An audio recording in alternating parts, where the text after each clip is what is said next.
प्रधानमंत्री और home minister की तारीफ करते हैं, मिलने जाते हैं, मैं सीरियसली इस बात को बता रहा हूं, मिलने जाते हैं, उन लोगों का बायकॉट होना चाहिए, वो गद्दार हैं।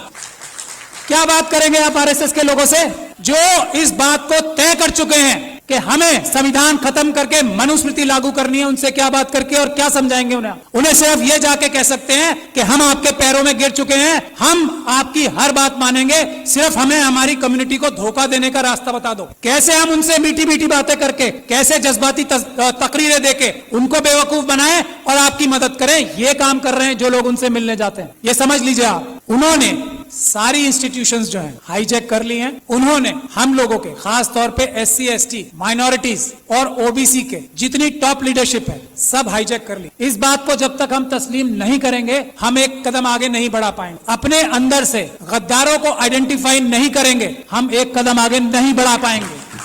सबसे पहला काम है, हम लोग इतने कमजोर नहीं हैं, समझ लीजिए आप, ये गद्दार हैं जो हमारे पैरों में बेड़ियां बांध रहे हैं। आइडेंटिफाई कीजिए उन गद्दारों को जो डायरेक्टली या इनडायरेक्टली ये बोलते हैं कि हेमंत बिस्वा शर्मा एक बहुत अच्छा चीफ मिनिस्टर है। आइडेंटिफाई कीजिए ऐसे लोगों को और उनको पनिश कीजिए, उनका सोशल बाइकआउट कीजिए। ये तो हम आराम से कर सकते हैं। दो रास्ते हैं, कोर्ट का रास्ता है लेकिन सुप्रीम कोर्ट वो रास्ता नहीं है। कोर्ट का रास्ता जब है जब हम बहुत सारे केसेस, रोज ये पूरे देश को लूट के खा रहे हैं आरएसएस और बीजेपी के लोग, हम multiple cases grass root level पे बहुत सारी जगह पे करें, एक एक आइडेंटिफाई करें आरएसएस के कार्यकर्ता को कि कौन स्कूटर पे चलता था और आज मर्सिडीज में चल रहा है, उसको आइडेंटिफाई करें, उसके खिलाफ करप्शन के केसेस करें। ये एक काम करना होगा हमें। दूसरा, अगर हम पीसफुल प्रोटेस्ट करके जेलों में जाने के लिए तैयार नहीं है तो ये सब बातें बेकार हैं। अगर हम लाठी खाकर जेलों में जाने को तैयार नहीं है, अगर हम गोली खाकर जेलों में जाने को तैयार नहीं है तो ये सब चीजें बेकार हैं। ये चाहते हैं कि ये हम करते रहें और वो जो काम कर रहे हैं वो करते रहें। तो पहला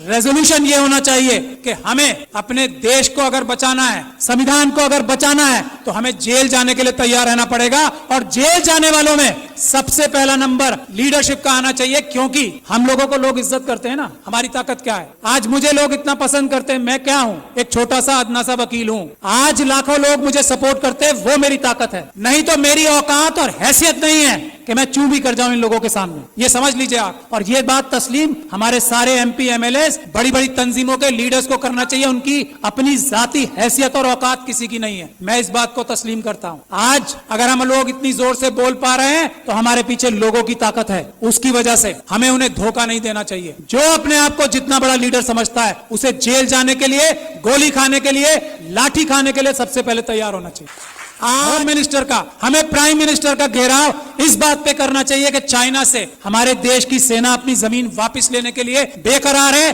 तुम डरपोक हो जो उन्हें रोक रहे हो, इसके लिए हमें प्राइम मिनिस्टर का घेराव करना चाहिए। ये आर्टिकल 1 है, इसके लिए करें और आगे जाके गोली खाएं। इसके बाद क्या, 2000 किलोमीटर हमारी, जिसको अलग अलग जबानों से हम कहते हैं, कोई भारत माता कहता है, हम भारत देश कहते हैं, उसमें से 2000 किलोमीटर कोई ले गया और हम यहां बैठ के डिस्कशन करेंगे? नहीं, या तो प्रधानमंत्री इस्तीफा देंगे या वो 2000 किलोमीटर वापस लेंगे, नहीं तो हम मार्च करके हम खुद जाके वापस लेंगे। ये हमारा पहला एजेंडा होना चाहिए। दूसरा एजेंडा इस वक्त जो है वो है मणिपुर। अगर मणिपुर के लिए हम लोग प्रधानमंत्री का घेराव नहीं करते, प्रधानमंत्री और होम मिनिस्टर डायरेक्टली इन्वॉल्व है मणिपुर में जो हो रहा है, यहाँ मणिपुर के लोग बैठे हैं, अरामबाई तेंगुल, मेतेई लिपुम, ये दो संगठन है आरएसएस के जिन्होंने ये सारा कारनामा अंजाम दिया है, अमित शाह साहब के साथ मिलकर जिन्होंने ये सारा कारनामा अंजाम दिया है, चीफ मिनिस्टर बीरेन सिंह के साथ मिलकर मेटिकुलस प्लानिंग से एक एक काम हुआ है। वहां पे कुछ भी स्पॉन्टेनियस नहीं हुआ है। जब तक हम इस बात के लिए कार्रवाई नहीं करेंगे, और ये जो सुप्रीम कोर्ट में कार्रवाई अभी चल रही है उससे कुछ होने वाला नहीं, कुछ नहीं होने वाला। मैं एज लॉयर सुप्रीम कोर्ट आपको बता रहा हूं, कुछ नहीं होगा।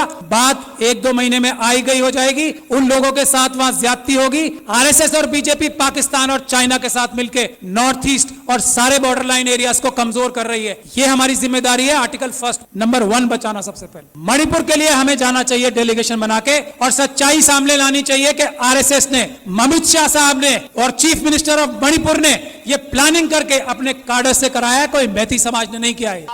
एक मुसलमान ने किया था तो वो भी नहीं बोलेंगे। वो बानो देश की बेटी है या नहीं? जिस बिल्किस बानो को लोगों ने, 11 लोगों ने रेप किया, प्रेग्नेंट थी, उसकी मां का रेप किया, उसकी बेटी को कत्ल कर दिया, उसकी मां का कत्ल कर दिया, आपने कातिलों को रिहा कर दिया। ये आपका कुर्सी है, तुम्हारा ये जनाजा तो नहीं, कुछ कर नहीं सकते तो उतर क्यों नहीं जाते? तहरीक अदम एतमाद की तायद में खड़ा हूं, जिसको टीआरएस पार्टी और हमारी पार्टी ने दिया, जिसको स्पीकर साहब ने कबूल किया। सर, मैं 11 पॉइंट आपके सामने रखूंगा, जो मैं बताने की कोशिश करूंगा कि क्यों हम इस तहरीक अदम एतमाद की तायद में और मोदी हुकूमत की मुखालिफत में खड़े हैं। सर, हालिया दिनों में हमारे मुल्क में ट्रेन में एक वर्दीपोश दहशतगर्द ने अपने सीनियर मीना साहब का कत्ल करने के बाद ट्रेन के कंपार्टमेंट में जाकर नाम पूछकर, चेहरे पर दाढ़ी देखकर, कपड़े देखकर उनको कत्ल कर दिया और उसके बाद उसने कहा कि इस देश में रहना है तो मोदी को वोट देना पड़ेगा। मैं हुकूमत से जानना चाहूंगा कि क्या ये अक्सरियती तबके की एक्सट्रीमिज्म और रेडिकलाइजेशन की बेहतरीन मिसाल नहीं है, और अगर है तो फिर हुकूमत इस पर क्या करेगी। सर, हमारे आइन में, संविधान में लिबर्टी ऑफ कॉन्शियस को लिखा गया, तमहीद में, यानी जमीर की आजादी का जिक्र किया गया है।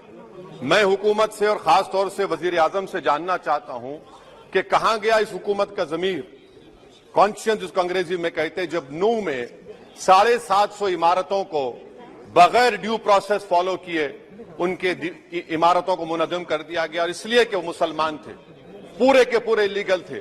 इसीलिए पंजाब की हाईकोर्ट, हरियाणा की हाईकोर्ट ने कहा कि ये एथनिक क्लेंसिंग है। इसकी एक बेहतरीन मिसाल है उस हुकूमत की।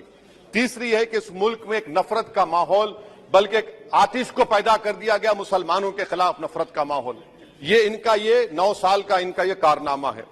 तीसरा सर, मणिपुर के ताल्लुक से कल बड़ा लंबा जवाब वजीर दाखिला ने दिया। सर, आसाम राइफल के ऊपर केस बुक हो जाता है, एफआईआर हो जाता है। क्या हो रहा है वहां पर? कहां गया आपका कॉन्शियस, कहां गया आपका जमीर, जब वहां की महिलाओं की अस्मत रेजी की जा रही है? और आप मुख्यमंत्री को नहीं हटाना चाहते इसलिए क्योंकि वो कोऑपरेट कर रहा है। सर, मैं हरियाणा और मणिपुर के वजीर आला के लिए, किसी शायर ने अच्छा कहा था कि कुर्सी है तुम्हारा ये जनाजा तो नहीं, कुछ कर नहीं सकते तो उतर क्यों नहीं जाते। आखिर कहां गया? उन ताबूतों में खो गया कि आपका कॉन्शियस, आपका जमीर, जहां पर 50,000 लोग बेघर हो गए, यानी 6 लाख हथियारों को लूटा जा रहा है। आखिर कौन सा आप इंचार्ज वहां पर हैं? सर, 14 पॉइंट हिजाब को एक मसला बना दिया गया और मुस्लिम बच्चों को तालीम से महरूम कर दिया गया। क्या ये आपका लिबर्टी ऑफ कॉन्शियंस है? कहां गया आपका जमीर? सर, अभी आपने फाइनेंस मिनिस्टर साहबा ने कहा, यहां पर डीएमके के मोहतरमा कनीमोजी ने महाभारत के द्रौपदी का जिक्र किया। मैं ये पूछना चाहता हूं, बिल्किस बानो इस देश की बेटी है या नहीं? जिस बिल्किस बानो को 11 लोगों ने रेप किया, प्रेग्नेंट थी, उसकी मां का रेप किया, उसकी बेटी को कत्ल कर दिया, उसकी मां का कत्ल कर दिया, आपने कातिलों को रिहा कर दिया।